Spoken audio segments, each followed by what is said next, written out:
আল্লা তাখাফু ওয়া লা তাহজানু ওয়া আবশিরু বিল জান্নাতিল্লাতী কুনতুম তুআদুন।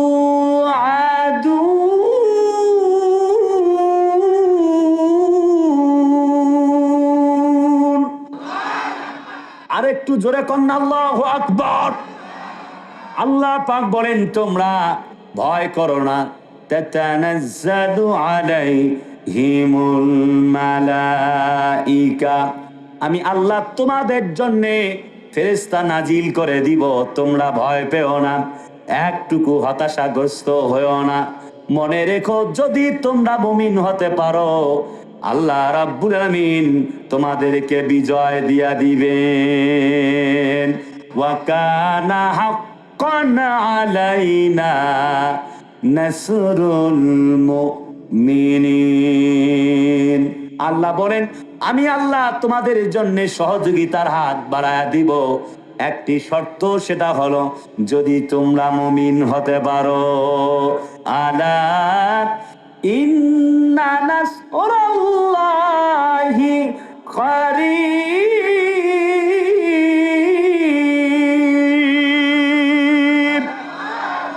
আল্লাহ তাআলা বলেন আমার সাহায্য অতীব নিকটে, কিন্তু বান্দা একটি শর্ত হলো তোমাদেরকে মুমিন হওয়া লাগবে। বান্দা, don't be sad, don't give up, don't be afraid, you will be victorious. তোমরা হতাশাগ্রস্ত হয়েও না, টেনশন যুক্ত হয়েও না, মন ভাঙা হয়েও না। যদি তোমরা মুমিন হও তোমরাই জিতবে। এবার কন্যা সুবহানাল্লাহ। প্রিয় বন্ধুরা, যখন ফার্স্ট অফ অল আমি শুরু করছি সেই কোরআনে কারীমে নাজিলের যেখান থেকে শুরুর পথ শুরু হয়েছে, যেখান থেকে কোরআন নাজিলের কোনো বিকাশ ঘটেছে। কোরআন নাজিল হয়ে গেল, চতুর্দিক থেকে নির্যাতন আর নিপীড়ন চলছে। হযরত নবীজির মনটা বড় খারাপ। ইন দ্য মিন টাইম হযরত ওমর কালেমা পড়েছেন হযরত আবু বকর। কালেমা পড়বার পরে হযরত ওমর দুটি দোয়া করেছিলেন, রব্বুল আলামিন আমি ওমরকে তুমি শহীদ হিসাবে কবুল করে নাও। তিনি দোয়া পড়তেন, তাফসীরে ফি জিলালিল কোরআনের ভিতরে আসছে আল্লাহুম্মা ইন্নী আসআলুকা শাহাদাতান ফি সাবিলিক, হে আল্লাহ তুমি আমাকে শহীদদের অন্তর্ভুক্ত করে নিও। হযরত ওমর 2 নম্বরে আর একটি দোয়া করেছিলেন, রব্বুল আলামিন তোমার নবীর পাশে, তোমার নবীর শহরে আমাকে দাফন করার ব্যবস্থা করে দিও। হেরার গুহা বলো কত দূরে, আমেনার বাড়িটা কোন সুদূরে। হেরার গুহা বলো কত দূরে, আমেনার বাড়িটা কোন সুদূরে। কোথা সেই ওমরের খুরমা বাগান, আবু বকরের সেই সীমাহীন দান, সব যেন মন জুড়ে বাজায় নূপুর। কত দূর ওই মদিনার পথ, উহুদের মাঠ আর কত দূর। লিল্লাহে তাকবীর। আর একটু জোরে কন্যা লিল্লাহে তাকবীর। কলিজার আপন জোরেরা, চতুর্দিক থেকে নির্যাতন নিপীড়ন। হযরত ওমর এমন দোয়া করছেন, হযরত ওমর এমন দোয়া যখন করছেন, ঠিক আবু যার গিফারি হাজির হয়ে গেল। তিনি বললেন, নবীজি আর গোপন নয়, আজ থেকে কোরআন ইসলামের দাওয়াত ওপেন দিতে চাই। নবীজি বললেন, হযরত Abu Zar, wait and see, একটু অপেক্ষা করো। This is the book where there is no doubt in it, who those are for মুত্তাকিন, the original book in the world. পৃথিবীর সেরাতম কিতাবের দাওয়াত তুমি দিবে, কোনো আপত্তি নাই, যে একটু অপেক্ষা করো, সিচুয়েশনটা এখন আমাদের পক্ষে নাই। কথা বলে না, একটু রেসপন্স করা লাগবে, ঠিক কিনা? তাম পৃথিবীতে আজব পরিস্থিতি, মুসলমান যেখানে নির্যাতন সেখানে আছে না নাই? আরে ভাই একটু কথা বলে না, আছে না নাই? আমাদের প্রাণ আল্লামা মামুনুল হক নির্যাতন সহ্য করলেন। বন্ধুবর আমির হামজা একসাথে বিশ্ববিদ্যালয়ে পড়েছি, নির্যাতিত নিপীড়িত হয়ে গেলেন। আরে চরমনারে পীর সাহেব হুজুর নিপীড়িত হয়ে গেলেন। আপসহীন নেত্রী, যুগ এবং জামানার শ্রেষ্ঠ নেত্রী, কোরআনকে ভালোবেসে আলেমদেরকে যিনি ছায়াতলে ভালোবাসায় আগলে রেখেছিলেন, বেগম খালেদা জিয়া। আরে কথা বলে না কেন, ঠিক কিনা? কারো জানা যায় লোক খুঁজে পাওয়া যায় না, আর তার এই বান্দির, আল্লাহর এই বান্দির জানা যায় লোকে লোকারণ্য হয়ে যায়। ওনার জন্য মানুষ দোয়া করে। পক্ষান্তরে আরেকজন আমার রাবিয়া বসরি, শেখ হাসিনা খালার জন্য মানুষ ফাঁসির মঞ্চ কামনা করে। আরে ভাই কথা বলে না কেন, ঠিক কিনা? বেগম জিয়া পালিয়ে যায় নাই। আমি এ কথাও বলবো না শেখ হাসিনা পালাইছে, এ কথা আমি একবারও বলবো না, কারণ যারা পালিয়েছে তার কথা আর বলার আমার কোনো প্রয়োজন নাই। কথা বলে না কেন? যারা পালিয়েছে তারা অপরাধী, যারা জেলে আছে তাদেরও দরকার নাই কথা বলার। আপনারা নিরীহ মানুষকে কোন দল করছিলেন আমি সেটাও বলতে চাইবো না, আপনারা কষ্ট পেয়ে যাবেন। বরং বলবো ইউ আর মোস্ট ওয়েলকাম। তুমি, আমি, আমরা সবাই মিলে আসো, আগামীর পার্লামেন্টে আল্লাহর কোরআনকে নিয়ে যেতে চায়। আওয়াজ হচ্ছে না তো, কথা বলে না কেন, ঠিক কিনা? তার মানে হলো আমাদের রফিকুল ইসলাম মাদানী ছোট্ট ভাইটি পালিয়ে যায় নাই, কোরআনওয়ালারা, আমাদের চরমনার পীর, এরপরে মামুনুল হকেরা, তারপরে হলো এ যুগের নন্দিত আলেম, যুগ জামানার শ্রেষ্ঠ আলেম, কোরআনের পাখি, কোরআনের নন্দিত মুয়াজ্জিন, যিনি কুহু কুহু সুরে বুলবুলির সুরে কোরআন শোনাতেন। 50 বছরের তাফসীর করে তিনি জেল কাটলেন 13টা বছর, হামলা মামলা হয়ে গেল, তাকে রাজাকার ট্যাগ লাগায়া জমিন থেকে বিদায় করা। কথা বলে না কেন? ওই রাজাকার স্লোগান দিয়েই আল্লাহ রাব্বে কারিম কিছু মানুষদেরকে বিদায় করেছেন। মনে রাখা দরকার, রাজাকার রাজাকার স্লোগানের দিন শেষ, আগামীতে নারায়ে তাকবীরের বাংলাদেশ। তিনি আক্ষেপ করে বলেছিলেন সময় একদিন আসবে এমন, ইন্দুরের গর্ত বাবানা পালাবার জন্য। তাই হয়েছে, হয় নাই? আরে ভাই কথা বলে না, হয় নাই? পরিস্থিতি তাই বলে মাজলুম হয়ে থেকে তোমরা জালেম হয়ে উঠিও না।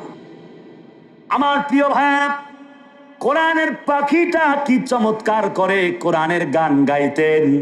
মানুষটাকে জেলখানার কারাগারে বন্দী করা হলো, তিনি জীবন দিলেন একটি মুহূর্তের জন্যে, আল্লাহর কোরআনের দাওয়াত বন্ধ করে দেয় নাই। দিয়েছে নাকি? একটু গভীর মনোযোগ দেন। নবীজি বললেন সিচুয়েশনটা ভালো না, আমাদের পক্ষে নেই। হযরত আবু জার গিফারি বলেন নবীজি জীবন দিতে পারি, একটি মুহূর্তের জন্যে আল্লাহর কোরআন থেকে দূরে যেতে পারি না। নবীজি বললেন তুমি কেমনে দাওয়াত দিতে চাও? শেয়ার উইথ মি, আমার সঙ্গে তুমি বলো কি বলতে চাও। হযরত আবু জার গিফারি বলেন কাবার চত্বরে দাঁড়িয়ে ইসলামের দাওয়াত আমি কালেমা ঘোষণা করতে চাই। সুবহানাল্লাহ বলেন। হযরত আবু জার তাই করলেন, জনসম্মুখে দাঁড়িয়ে গেলেন হেরেম শরীফে, তিনি দাওয়াত দিলেন আশহাদু আল্লা ইলাহা ইল্লাল্লাহু ওয়া আশহাদু আন্না মুহাম্মাদান আবদুহু ওয়া রাসূলুহু। জোরে কন্না আল্লাহু আকবার। হযরত আবু জার গিফারি রাদিয়াল্লাহু তাআলা আনহু উচ্চ আওয়াজে বলতে লাগলেন লিল্লাহে তাকবীর। চতুর্দিক থেকে হামলা মামলা শুরু হয়ে গেল। লাত মানাত উজ্জা দেবীর যারা পূজা করেন চলে আসলেন উতবা সাহেবা, মুগিরা এবং আবু জেহেলের গোষ্ঠী কিল ঘুষি মারতে লাগলেন, এমনি করে হামলা করলেন, চাবুক দিয়ে পেটাচ্ছেন। হযরতে আবু জার গিফারি যখন তিনি জমিনে পড়ে গেলেন, পড়তে পড়তে পরিস্থিতি এমন হয়ে গেল, কখনো হুশ তিনি, কখনো বেহুশ। কাফের বেঈমানরা চাবুক দিয়ে মারতে লাগলেন। হযরতে আবু জার গিফারি রাদিয়াল্লাহু তাআলা আনহুর চামড়াগুলি ছিঁড়ে যায়, তার গোশতগুলি ছিঁড়ে ছিঁড়ে জমিনে পড়ে যায়। রক্তগুলি পড়তে পড়তে হেরেম শরীফের প্রায় অদূর পর্যন্ত বেশ লম্বা জায়গা ভিজে যায়। হযরত আবু জার গিফারি রাদিয়াল্লাহু তাআলা আনহু একটি মুহূর্তের জন্য আল্লাহর কোরআন ছেড়ে দেয় নাই। ওয়ামা নাকামু মিনহুম ইল্লা আইয়ু মিনু বিল্লাহিল আজিজিল হামিদ। জোরে কন্না আল্লাহু আকবার। হযরত আবু জার গিফারি রাদিয়াল্লাহু তাআলা আনহু জীবন দিলেন। নবীজি কাবার চত্বরে দাঁড়িয়ে বলেন, আকাশ এমন কাউকে এত বেশি ছায়া দেয় নাই। এই মুহূর্তে আবু জারের চাইতে বেশি শক্তিশালী এবং বেশি সত্যবাদী নবীজি আমার আর একটি দোয়া করলেন, জমিন এই মুহূর্তে এমন কাউকে বহন করে নাই। এই মুহূর্তে জমিনের উপরে এমন কেউ দাঁড়িয়ে নাই হযরতে আবু জার গিফারির চাইতে শক্তিশালী এবং বড় ঈমানদার। হযরত আবু জার চলে গেলেন, নবীজি বললেন, আবু জার যদি তোমার ইরাদা হয়ে যায় ইসলাম কায়েম করবার জন্য, রে আবু জার আমি বিশ্ব নবীজি কথা দিলাম, তুমি আর আমি একসঙ্গে আল্লাহর জান্নাতে চলে যাব। জান্নাত পাওয়ার সহজ পথ সে তো শহীদি মরণ। জান্নাত পাওয়ার সহজ পথ সে তো শহীদি মরণ। শহীদ হলে খোদা রাহে, শহীদ হলে খোদা রাহে, তবে জান্নাত পাবে তুমি। মায়া ঘেরা রঙিন এ পৃথিবী নয়তো সুখের খনি। মায়া ঘেরা রঙিন এ পৃথিবী নয়তো সুখের খনি। জান্নাত চির সুখেরই ঘর, জান্নাত চির সুখেরই ঘর, জান্নাত চির সুখেরই ঘর। যদি জানতে ওগো তুমি, মায়া ঘেরা রঙিন এ পৃথিবী নয়তো সুখের খনি। লিল্লাহে তাকবীর। শুধু কি তাই নাকি, হযরত নবীজির সাহাবী ওমর চলে আসলেন, বললেন, নবীজি মোট কজন হয়ে গেল? নবীজি বললেন 40 জন হয়েছে। ইসলামের প্রাথমিক যুগের কথা বলছি, নবীজি আমি সহ কজন? হযরত নবীজি বললেন 41 জন হয়ে গেল। নবীজি গো আর কোন গোপন নয়, এই মুহূর্ত থেকে ওপেন ইসলামের দাওয়াত এই জমিনে দিতে চাই। নবীজি মাঝখানে, ডান দিকে হযরতে আবু বকর, বাম দিকে হযরতে ওমর একটি তাকবীর দেওয়া শুরু করেছেন, নারায়ে তাকবীর। লাত মানাত উজ্জা দেবীর কসম করে উতবা উতাইবা সাহেবা মুগিরার গোষ্ঠীগুলি সামনের দিকে পা বাড়াতে লাগলেন, বলতে লাগলেন, দেখি তো কে, হু ইজ দিস পারসন? ব্যক্তিটাকে সামনের দিকে দিয়ে দেখলেন কে যেন তাকবীর দেয়।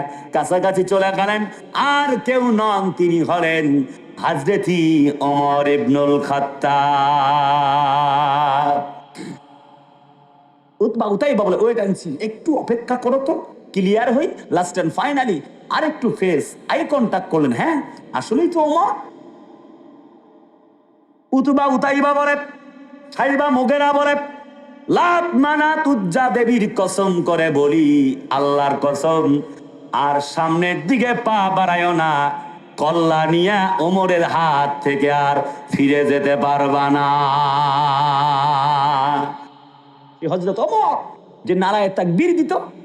আমাদের মুস্কান খান নামে একটি বোন ভারতের মাটিতে সেই নারায়ে তাকবীর দিয়ে গোটা ভারতকে কম্পন তৈরি করে দিয়েছিল। আরে ভাই, কথা না বললে হবে না তো, কথা বলেন একটু, ঠিক না? শুধু কি তাই, এই বাংলার মাটিতে আমাদের শহীদ আবু সাইদ মুগ্ধ আর শহীদ ওসমান হাদিরা বাংলার জমিনের ভূমিকম্প তৈরি করে দিয়ে গেছে। একটু আওয়াজ দেওয়া লাগবে, ঠিক কিনা? আমি বলবো, এক ওসমান হাদি লোকান্তরে লক্ষ ওসমান হাদি ঘরে ঘরে। এক ওসমান হাদিকে তোমরা শুধুমাত্র গুলি চালাও নাই, বরং 18 কোটি মুসলমানদের মাথায় গুলি চালিয়েছো। এ কথা তোমরা মনে রাখো। 5 আগস্টের পূর্বে বাংলাদেশ আর ফিরে যাবে না। এই বাংলার মাটিতে আর দিল্লির দাসত্ব ফিরে আসতে দেওয়া হবে না। মুসলমানের আল্লাহর কোরআন, আল্লাহর দ্বীন, আল্লাহু আকবারকে প্রতিষ্ঠিত করবার জন্যে, মুসলমানের আল্লাহর জমিনে আল্লাহর দ্বীন কায়েম করবার জন্যে প্রয়োজনে আমাদের কোরআনের পাখি সাইদির মতো জীবন দিবে, আমাদের ওসমান হাদির মতো জীবন দিবে, শহীদ আবু সাইদ মুগ্ধর মতো জীবন দিবে, আমাদের প্রিয় মামুনুল হকের মতো জেল খাটবে। মুসলমানেরা রিমান্ডে যাবে, প্রয়োজনে সন্তানকে ইয়াতীম বানাবে, প্রয়োজনে স্ত্রীকে বেদবা বানাবে। মুসলমানেরা হাত দিবে, পা দিবে, শহীদ হবে, রক্ত দিবে। আল্লাহর জমিনে আল্লাহর কোরআনের কটূক্তি, নবীকে নিয়ে কটূক্তি করা হলে, আল্লাহকে নিয়ে কটূক্তি করা হলে মুসলমানেরা তা বরদাস্ত করবে না, করবে না, করবে না। এই পক্ষে কারা কারা রাজি, দু হাত তুলে আল্লাহকে দেখাও। লড়াইয়ের এই ময়দানেতে যেতে তোমাকে হবে, প্রয়োজনে সব রক্তটুকু জমিনেই ঢেলে দিবে। তবুও তোমায় লড়তেই হবে, মানিবে না পরাজয়। তবুও তোমায় লড়তেই হবে, মানিবে না পরাজয়। বিপ্লব মানে জীবন দেয়া, বসে থাকা নয়। সে কোনো দিন আসবে না রে, করো যদি ভয়। বিপ্লব মানে জীবন দেয়া, বসে থাকা নয়। সে কোনো দিন আসবে বিজয়, সে কোনো দিন আসবে না রে, করো যদি ভয়। নারায়ে তাকবীর। আমাদের এক উসমান হাদি জমিন থেকে বিদায় নিয়ে চলে গেল। বাংলার বুলবুল কবি নজরুলের উত্তরসূরি, সেই কবি নজরুলের পাশেই তার সমাধি হয়ে গেছে। কলিজার টুকরা ভাইয়ারা আমার, সেই নজরুল একটি কবিতা বলেছিলেন, বাজিছে দামামা বাদরে আমামা, শিরুসু করি মুসলমান, দাওয়াত এসেছে নয়া জামানার, ভাঙ্গা কেল্লায় ওরে নিশান। মুসলিম আমি, সংগ্রামী আমি, আমি চির রণবীর, আল্লাহকে ছাড়া কাউকে মানি না, নারায়ে তাকবীর। হলো না? লিল্লাহে তাকবীর। এবার একটু গভীর মনোযোগ। হযরত ওমর রাদিয়াল্লাহু তাআলা আনহু এমন যখন তাকবীর দিলেন, চতুর্দিক থেকে লাত মানাত উজ্জা দেবী যারা গুণকীর্তন করে চতুর্দিক থেকে পালাতে লাগলো। ঘরে গিয়ে দরজা দিল। এক হযরত ওমর গোটা পৃথিবীকে কাঁপিয়েছেন।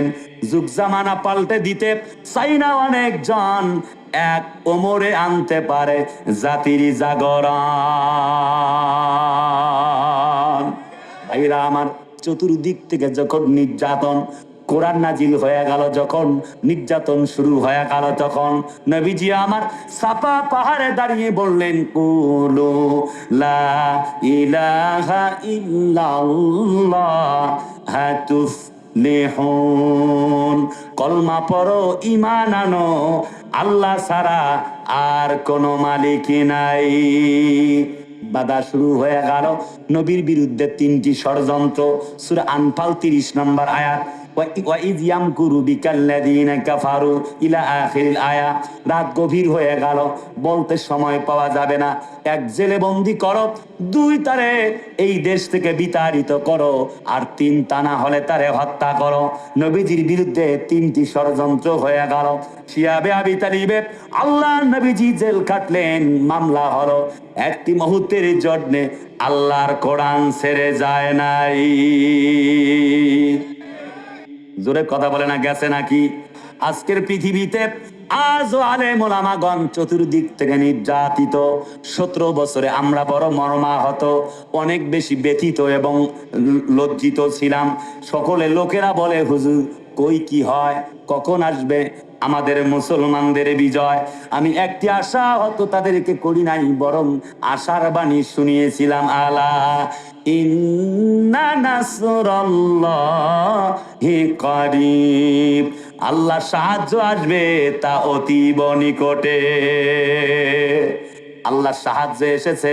17 বছরে নির্যাতন যখন চলে, খুন এবং গুণের রাজত্ব যখন কায়েম করা হয়, পরিস্থিতি এমন হয়ে গেল, আমরা চেয়েছিলাম কোটা, আল্লাহ দিয়া দিছে গোটা। কথা বলে না কেন? আমরা চেয়েছিলাম পদত্যাগ, আল্লাহ দিয়ে দিছে দেশ ত্যাগ। কথা বল না কেন?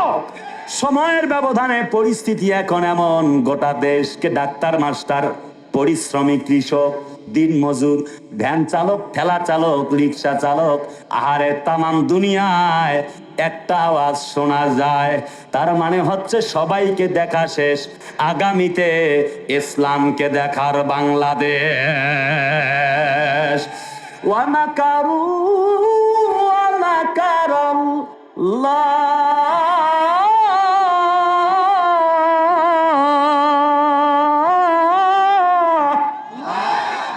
আল্লাহু খায়রুল মাকিরিন।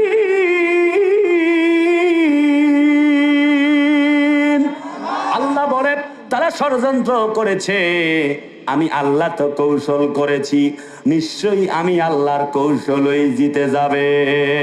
চতুর্দিক থেকে হামলা মামলা, নবীজি ঘরের মধ্যে শোয়া।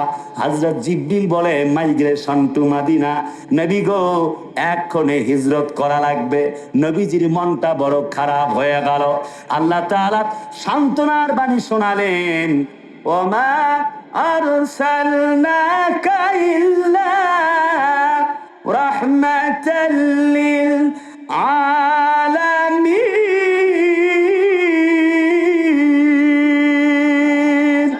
হাবিব ও দোস্ত শুনে যাও, গোটা পৃথিবীবাসীর জন্য তোমাকে আমি আল্লাহ রাব্বুল আলামিন রহমত করে বানিয়েছি। শুধু কি তাই নাকি? কলিজার ভাইয়ারা আমার, আল্লাহ পাক বলেন, ইন্নী রাসূলুল্লাহি ইলাইকুম জামিআ। ও নবীজি, গোটা দুনিয়ায় তোমার জন্যে শুধুমাত্র পথের কাঁটা হয়ে দাঁড়িয়ে গেল। কাফের বেঈমানরা, তুমি একটুকু ভয় করো না, টেনশন করো না। নবী গো একটুকু চিন্তিত হয় না, এক মুষ্টি বালু নাও। নবীজি নিলেন। আল্লাহ বলেন, জিবরিল আমার নবীকে অর্ডার করো। হযরত জিবরিল বলে, আল্লাহ আপনাকে অর্ডার করেছেন এই মুষ্টি হাতের বালিকণায় 7 উযু দম পড়ার জন্যে। নবীজি দম পড়লেন, এমনি করে পানি এমনি গুলি বালিকণাগুলি ছিটায়া দিলেন। আল্লাহ পাক বলেন, ওমা রামাইতা ইয রামাইতা ওয়ালাকিন্নাল্লাহা রামা।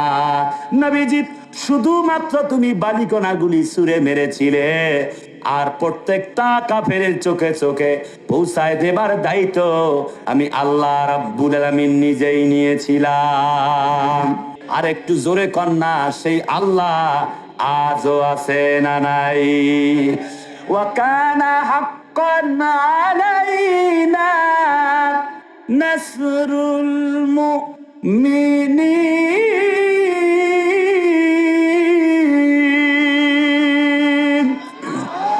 নবীজি, আমার মুমিন বান্দা বান্দীদের জন্যে আমি আল্লাহ রাব্বুল আমিন, আমি তাদেরকে নিশ্চিতভাবে আমি আল্লাহ তাদেরকে সহযোগিতা করব।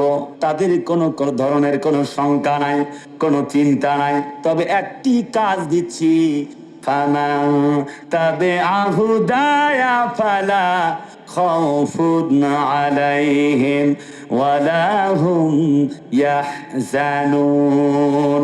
আল্লাহ বলেন, আমার পক্ষ থেকে আসলো একটি হেদায়েতনামা, যার নাম হলো কোরআনে কারীম।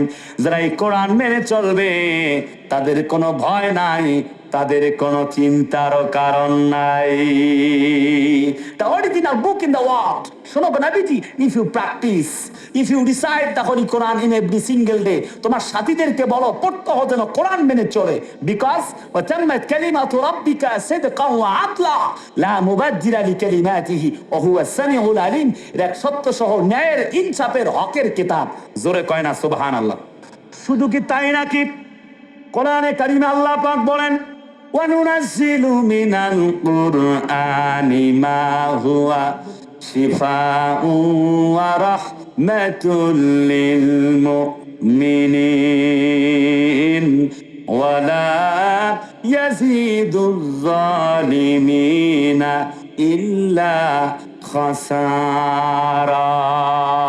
আল্লাহ বলেন এই কোরআনটা মুমিনদের জন্য শেফা, আর যারা কোরআন বিরোধী, ইসলাম বিরোধী, তাদের জন্য যন্ত্রণার কারণ।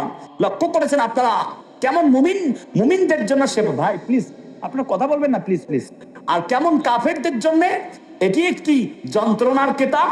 আপনারা তাও লক্ষ্য করেছেন কোরআনে কারীম কি বলতে চায়? আউল বাউল ফাউলরা কোরআন সহ্য করতে পারে না। কথা বলে না কেন?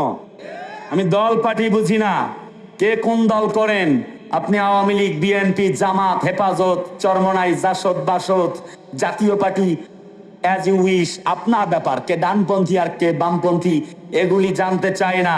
শুধু এতটুকু বলতে চাই, আমার নবীকে নিয়ে, ইসলামকে নিয়ে, আল্লাহকে নিয়ে কটূক্তি করলে মুসলমানেরা বরদাস্ত করতে পারে না।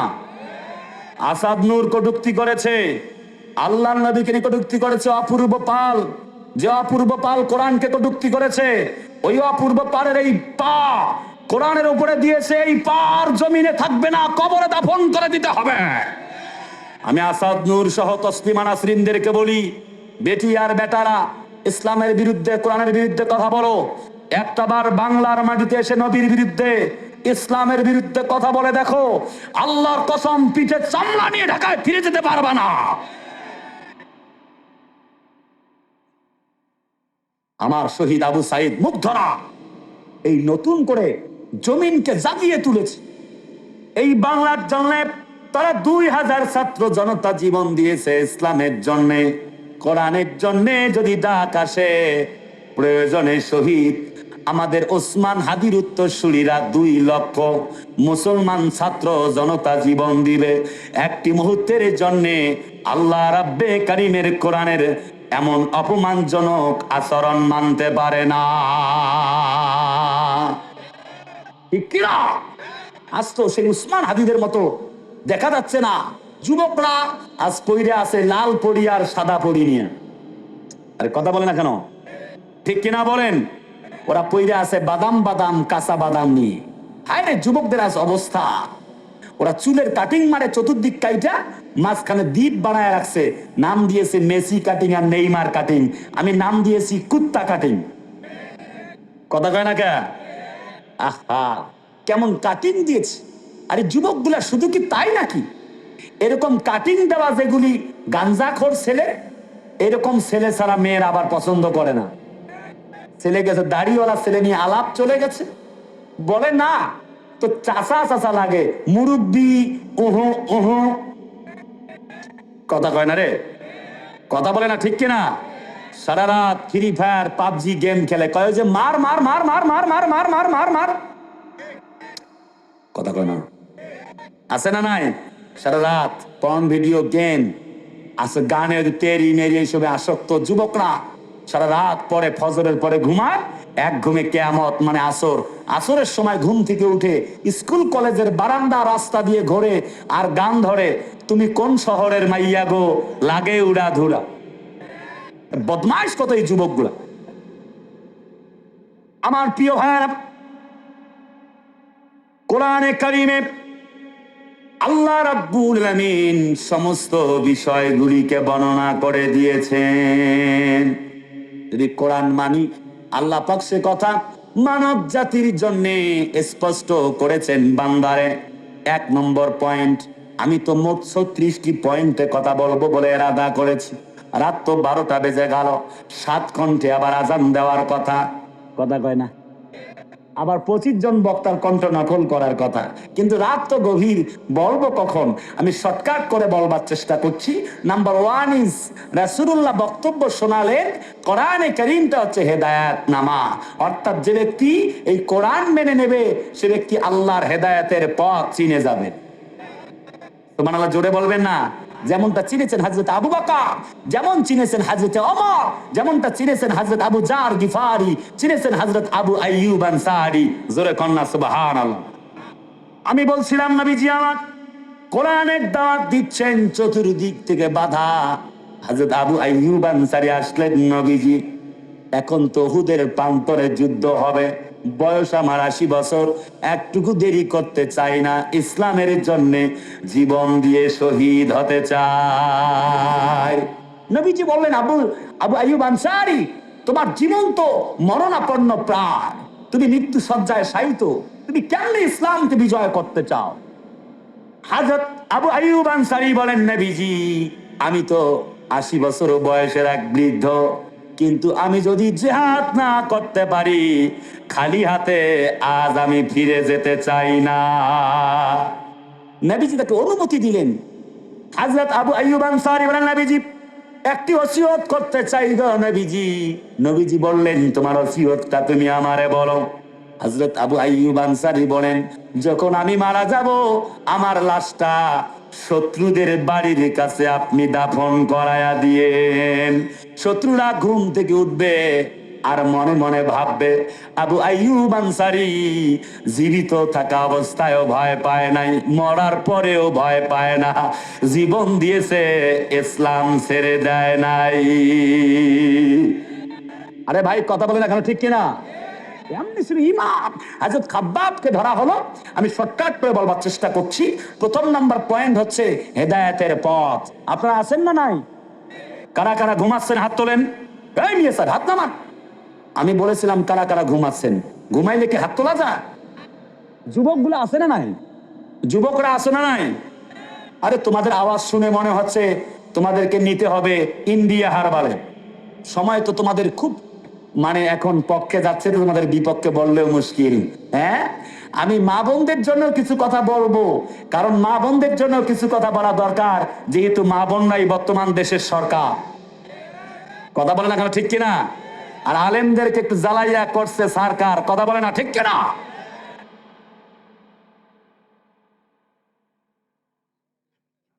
কলিজার টুকরা আপন জনে না।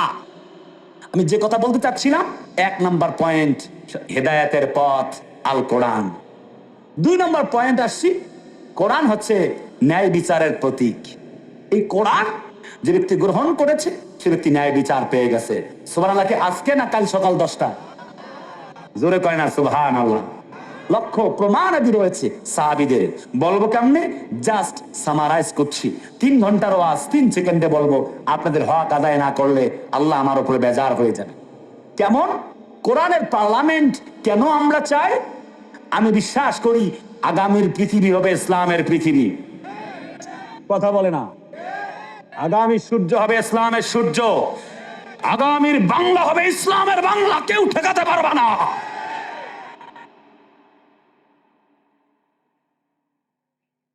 চতুর্দিক থেকে দেশি শত্রু, বিদেশি শত্রুরা মুসলমানদেরকে ঘায়েল করতে চায়। মনে রেখো, টুডে আর টুমরো ইসলামের বিজয় হবে। পৃথিবীতে কেউ ইসলামের শক্তিকে থামাতে পারে নাই। 610 খ্রিস্টাব্দে কোরআন নাজিল হয়েছিল, 630 খ্রিস্টাব্দে মুসলমানদের বিজয় হয়েছে, ভিক্টোরি অফ মক্কা, মক্কা বিজয়। কাফের বেঈমানদের লক্ষ লক্ষ সৈনিক তাদেরকে থামাতে পারে নাই। আরে আওয়াজ না দিলে হয় না, চিল্লায় বলো ঠিক কিনা? রোম সম্রাট বলে, এ ভাই যাচ্ছেন কই, বসেন। রোম সম্রাট বলে, শোনো রক্ষী বাহিনীরা, মুসলমানদের সঙ্গে পারি না কেন বলো, হোয়াট ইজ কজ? তারা বললো, দেয়ার আর মেনি কজ, অনেকগুলি কারণ। নাম্বার 1 ইজ, আমাদের আসার রাজা মহাশয় শুনুন, আমরা এই জমিনে জীবনকে যতটুকু ভালোবাসি, মুসলমানেরা মৃত্যুকে তার চাইতে কোটি গুণ বেশি ভালোবাসে। শুনতেছেন? খুব দামি পয়েন্ট বলবো এখন, জাস্ট একদম টাচ এন্ড পাস, খুব লম্বা করতে চাইবো না। তিনি বললেন, শোনো, রক্ষী বাহিনীরা বললেন, আমরা নারী জাতিকে যেমন ভালোবাসি, মুসলমানেরা জিহাদ করে জীবন দেওয়াকে তার চাইতে 1000 গুণ বেশি ভালোবাসেন। সুবহানাল্লাহ, কে আসতে না জোরে? ওরম সম্রাট বলে উঠলেন, বুঝতে পেরেছি মুসলমানদের সাথে কখনো যুদ্ধ করে পারা যাবে না। কেমনে পারবা? মুসলমানের এক মহিলা সাহাবী এসে বলছে, ইয়া রাসূলুল্লাহ, আমার স্বামী, সন্তান, পরিবার সবাই যুদ্ধে গেছে, বাড়িতে আর কেউ নাই। আমি শুনলাম, তাফসীর সিরাত ইবনে হিশামে পড়েছি, আমি দেখলাম এবং শুনলাম আমাদের সবাই শহীদ হয়েছেন। ইয়া রাসূলুল্লাহ, সর্বশেষ আমার ছোট্ট দুধের শিশু বাচ্চাটাকে নিয়ে আসছি গো নবীজি, সঙ্গে করে নিয়ে যান। নবীজি বললেন, সন্তান দিয়ে কি করব? মহিলা সাহাবী ডুকরে কান্দে আর বলে, ইয়া রাসূলুল্লাহ, শুনে যান গো নবীজি, কাফেরেরা যখন আপনাকে লক্ষ্য করে তীর মারবে, ঠিক সেই মুহূর্তে গো নবীজি আপনি আমার দুধের বাচ্চাটাকে আপনি ঢাল হিসেবে ব্যবহার করবেন। ইয়া রাসূলুল্লাহ, আমার সন্তানটিকে, জীবিত সন্তানটিকে তীর আসতে আসতে তীর বিদ্ধ করে আমার সন্তানটিকে জমিন থেকে বিদায় করে দিবে। আমার সন্তানের জীবনের বিনিময়ে বিশ্ব নবীজি বেঁচে থাকবেন, এর চাইতে বড় পাওনা আল্লাহর জমিনে আমার জন্য আর একটাও নাই। ওয়ালা تحسبن الذين قتلوا في سبيل الله أمواتا بل أحياء عند ربهم بل أحياء عند ربهم يرزقون।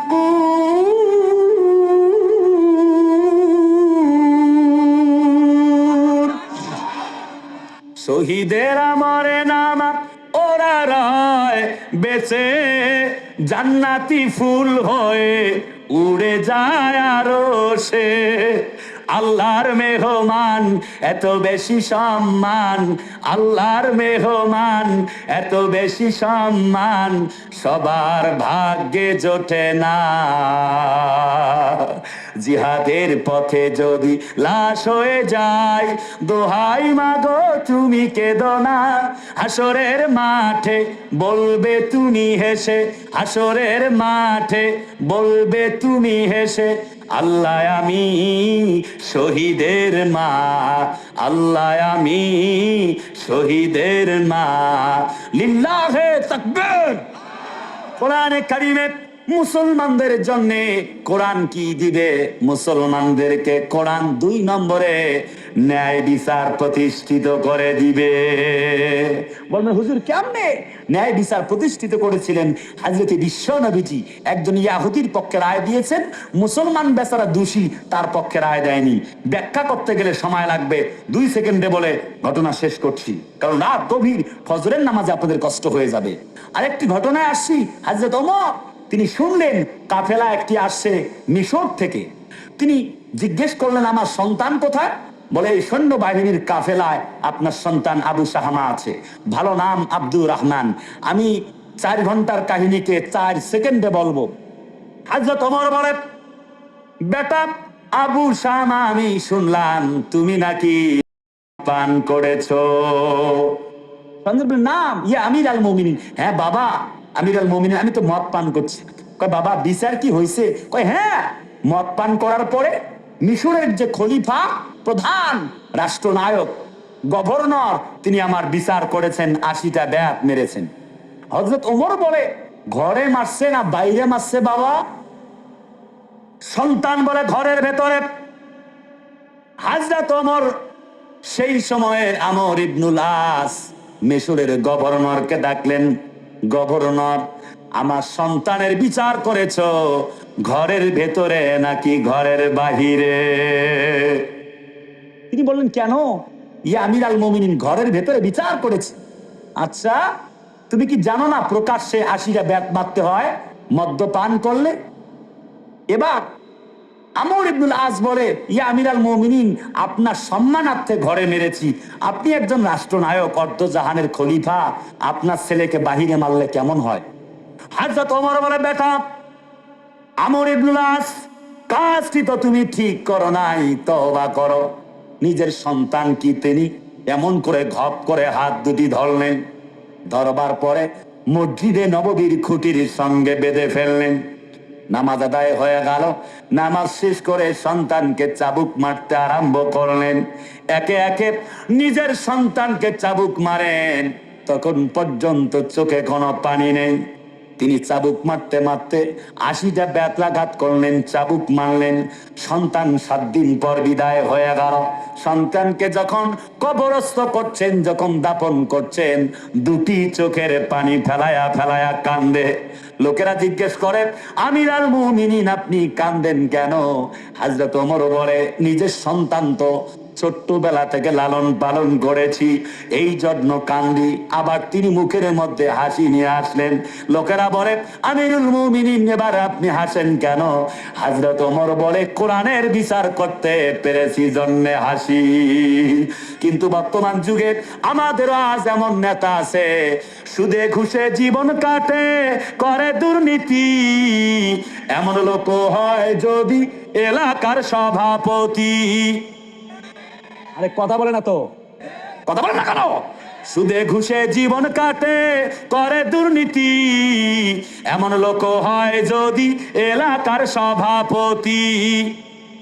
উচিত কথা কইতে গেলে, উচিত কথা কইতে গেলে মোল্লার চাকরি নাই ভাইরে, আমাদেরই কপালেতে শান্তি বুঝি নাই ভাইরে, আমাদেরই কপালেতে শান্তি বুঝি নাই। লিল্লাহে তাকবীর। কলিজার টুকরা ভাইরা আমার, একবারে শেষ প্রান্তের দিকে কথা দাঁড়ানো আমার কলিজার টুকরা ভাইয়ারা, তার মানে ২ নাম্বার কোরআনে কারিম আমাদেরকে দিবে ন্যায় বিচার। হযরত ওমর রাদিয়াল্লাহু তাআলা আনহু নিজের সন্তানের বিচার করেছেন, একটি মুহূর্তের জন্য আল্লাহর কোরআন থেকে দূরে সরে যায় নাই। কথা বলেন না কেন? কথা বলেন না কেন? একটু ঠিক আছে। আসসালামু আলাইকুম। আচ্ছা, সভাপতি মহোদয় না চলে আসছেন, অসুস্থ। আচ্ছা জি, ওকে ওকে, জাযাকাল্লাহ, শুকরান কাসীরান। জি, মে আল্লাহ ব্লেস ইউ। আচ্ছা, কলজার আপনজনেরা, বলেন তো, কোরআনের পার্লামেন্ট যদি প্রতিষ্ঠিত হয়, হযরত ওমরের মতো মানুষ যদি পার্লামেন্টে যায়, তাহলে ন্যায় বিচার পাওয়া যাবে কিনা? কথা বলে না। আরে ভাই, কথা বলেন না কেন? হযরত ওমর যে দোয়াটা আমরা পড়ি খুতবায়, ইন্নাল্লাহা ইয়া'মুরু বিল আদলি ওয়াল ইহসান, এই দোয়াটা, এই আয়াতটা হযরত ওমর প্রত্যেক সময় এজলাসে বসে দোয়া করতেন, আল্লাহ আমি যদি ন্যায় বিচার করতে না পারি তবে আমার জন্য ধ্বংস হয়ে যায়। কত মর্যাদাই কথা, একবারে শেষ প্রান্তে কথা দাঁড়ানো। কলিজার আপনজনেরা, একান্ত প্রিয় আত্মার আত্মীয় পাবনাবাসী, বলেন তো, হযরত ওমরের এই কোরআন আমাদেরকেও গ্রহণ করবার দরকার আছে না নাই? সকলে কয় না, আছে না নাই? হযরত ওমরকে আমরা বড়ই মিস করছি। তিনি যেমন ন্যায় বিচার করেছিলেন, ওই ন্যায় বিচার যদি সমাজে থাকতো, ওসমান হাদির মতো মানুষদেরকে আজ হারাতে হতো না। সকলে কথা কন না কেন? আমাদের একটা ভাইকে পাথর ঢেলে হত্যা করা হলো, কারা করেছে আমি এগুলি জানি না। ছোট্ট একটা মেয়ে আসিয়া, ৮ বছরের বয়স, তাকে বিদায় করা হলো ধর্ষণ করে। আহা, খুন, ধর্ষণ, চান্দাবাজি, টেন্ডারবাজি চলছে, দুর্নীতি। কিন্তু আইন উপদেষ্টা মহোদয় বলছে ওসমান হাদির বিচার হবে ৯০ কার্য দিবসের মধ্যে। বেটা, তোমার টাইম আছে আর ৩০ দিনের কম, আর তুমি বলো ৯০ দিন পর বিচার হবে। জাতির লোকেরা পাইলে তোমাকে জুতা দিয়ে সোজা করে দিতে বাধ্য হবে।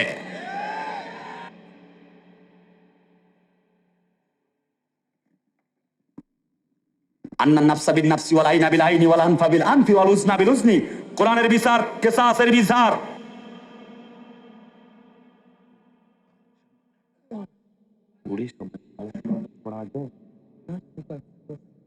কথাও শেষ, করতে হবে। আচ্ছা, ওকে, ঠিক আছে। দ্বিতীয় কথা করছে না?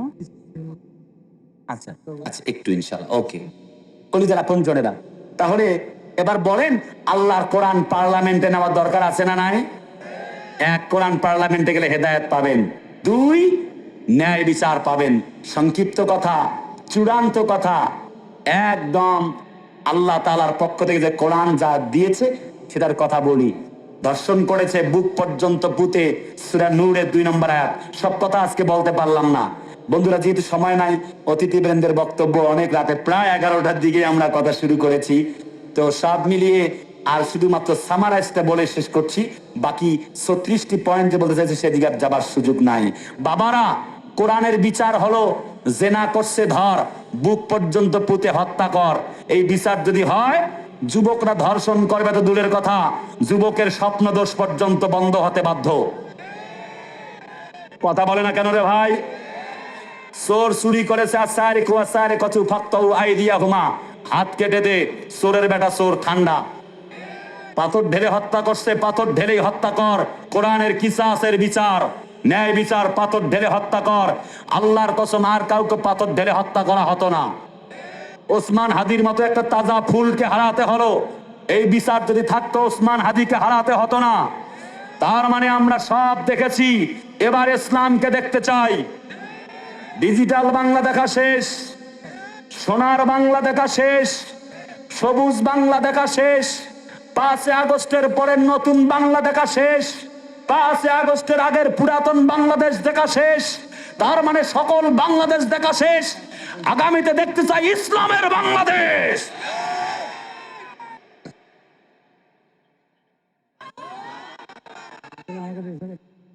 বন্ধুরা, 1 নম্বর পয়েন্ট, কোরআন আল্লাহ আলো হেদায়েতের পথ দেখাবে। এই জন্য আমরা পার্লামেন্টে কোরআন নিতে চাই। 2 এই কারণে নিতে চাই, কারণ কোরআন আল্লাহ রাব্বে কারিমের পক্ষ থেকে এমন এক কিতাব যা ন্যায় বিচার প্রতিষ্ঠিত করে দিবে। আর বিচার কারো কাছে চাইতে হবে না। বন্ধুরা, আমরা একদম লাস্ট ফিনিশিং যে বক্তব্য, সেটি হচ্ছে 3 নম্বর, আল্লাযীনা ইম্মাক্কানাহুম ফিল আরদি আকামুস সালাহ। যখন সংসদের পার্লামেন্টে যখন কোরআন চলে যাবে, তখন অটোমেটিক আমরা নামাজ পড়তে বাধ্য। কারণ কোরআনের পার্লামেন্ট বলে, উতলু মা উহিয়া ইলাইকা মিনাল কিতাবি ওয়া আকিমিস সালাহ। নামাজ পড়বা। তুমি জান্নাতের চাবি যদি পেতে চাও, মসজিদের চাবি হাতে নাও। কথা কয় না? কথা বলেন না কেন? Prayer is key to heaven. এই নামাজ হচ্ছে জান্নাতের চাবি। আউয়ালু মা ইউহাসাবু বিহিল আবদ ইয়াউমাল কিয়ামাতিস সালাহ। রাসূলুল্লাহ বলেন, বুখারীর বর্ণনা, প্রথম হিসাব হবে নামাজের। তার মানে হলো এই নামাজ পড়া লাগবে। 4 নাম্বার পয়েন্ট, ওয়াতুজ যাকাত, যাকাত প্রতিষ্ঠা করা লাগবে। 5 নম্বর পয়েন্ট, আল্লাহ পাক বলেন বিররুল ওয়ালিদাইন, পিতা মাতার খেদমত করা লাগবে। 10 বেটার 20 নাতি, তবু আমার দাদা ভাইয়ের দুর্গতি। আছে না? আরে বাবা কথা বলেন, আছে না? আমার দাদা 10টা সন্তান, 10টা ছেলে পয়দা করেছে। ওই 10 সন্তান আবার 10টা ছেলে পয়দা করেছে, 20টা নাতি, তবুও দাদা ভাই থাকে আমার নাকারির ঘরে, ভাত পায় না। কথা কয় না? আছে না? আছে না? বন্ধুরা, কি অবস্থা! আবার কিছু বৌমারা আছে, তারা বলে যে শ্বশুর শাশুড়ির খেদমত করতে হবে। কোথায় লেখা আছে? শুনছেন? আরে বাবা, তোমার মা বাবার খেদমত করতে হবে, এটা কোরআনের কোথায় লেখা আছে?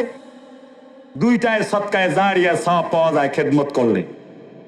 পরিস্থিতি এমন, তাদের বর্তমান পরিস্থিতি 18 সালে 3 পিস, 24 সালে এসে 2 পিস, 25 সালে এসে আর 2 পিসও লাগবে না, মাত্র 1 পিস।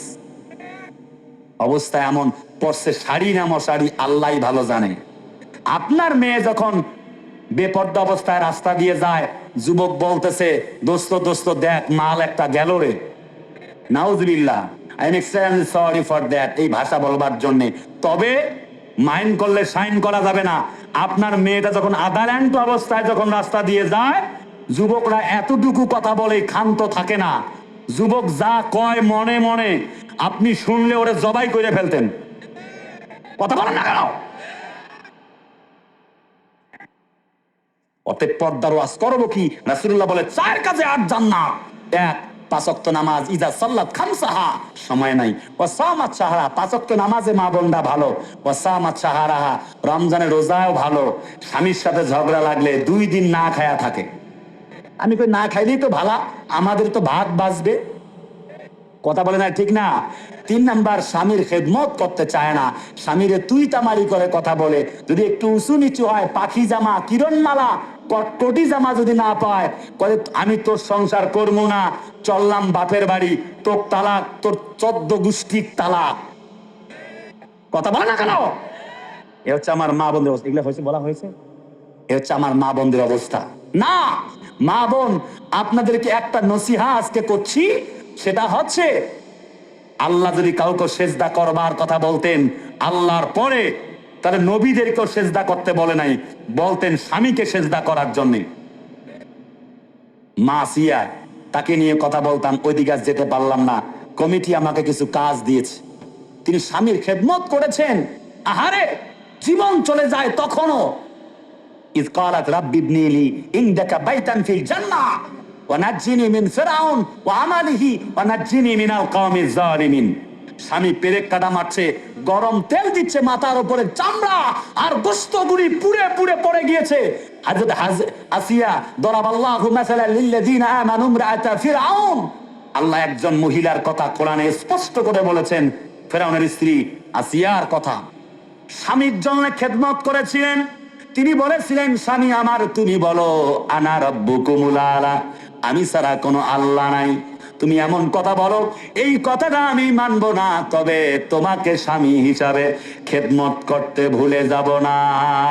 তোমার স্বামী হিসাবে তোমার খেদমত করব, কিন্তু আইন মানবো, আমার গোলামি করব আল্লাহ।